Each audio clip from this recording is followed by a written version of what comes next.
To your childhood best friend's mom. Weird, Toff muttered to no one. It's too freaking weird.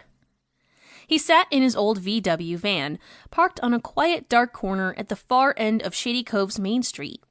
It was after midnight, and not much was happening in the sleepy beach town.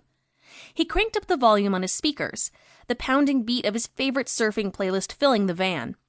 He took a swig of his energy drink. Even though he didn't need any extra adrenaline, his natural energy level was high enough.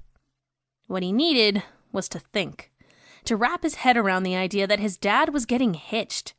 And not to just anyone, to Viv's mom. "I know you understand, Toff," his dad had said. They sat in rickety deck chairs, watching the sunset over the sliver of ocean they could see from their house. "You'll be a senior this fall, then leaving for college in a year. It's time for me to take the next step in my life, and that's to marry Rose." He sighed. His mom had died 9 years ago. It wasn't like his dad was cheating. Toff flipped down the visor where he'd pinned an old photo of him and his mom.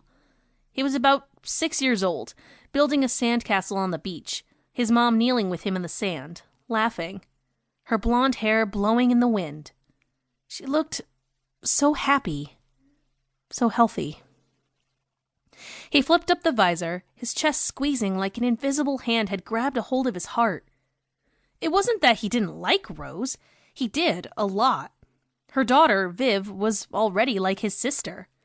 They'd bonded in kindergarten and stayed close throughout high school, even though he was all about surfing and Viv was a super nerd and obsessed with books. Plus, she was dating Dallas, one of his best friends, so he got to torture her even more, which he enjoyed.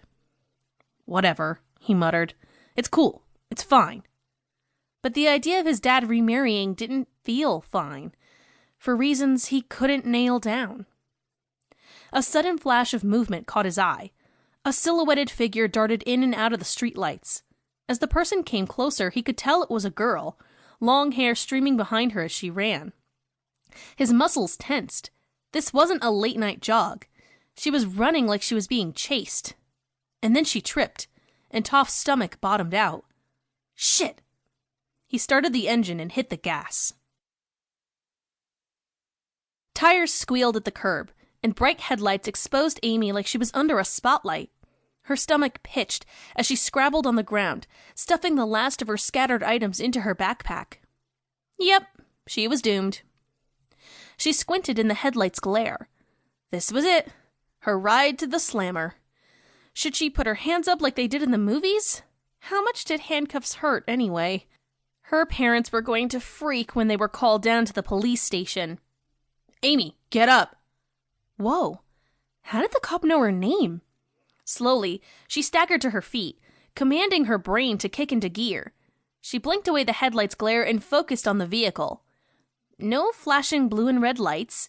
The siren wail was closer, but it wasn't coming from this car. This van, she corrected herself. This one-of-a-kind Scooby-Doo-style surf van that anyone in town would recognize.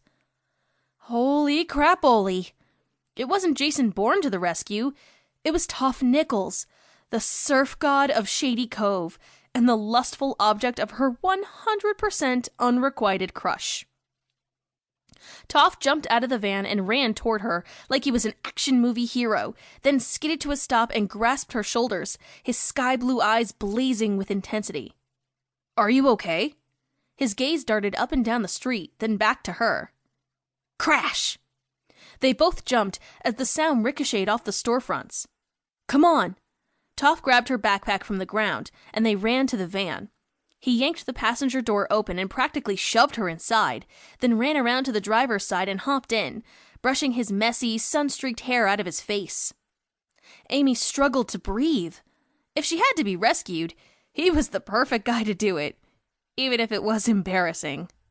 Unlike her, Toff wasn't afraid of anything. "Talk to me, Ames. Are you okay?" Toff stared into the wide, panicked eyes of Amy McIntyre, Viv's book nerd friend.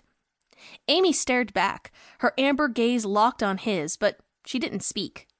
His gut clenched at the thought of anything bad happening to her.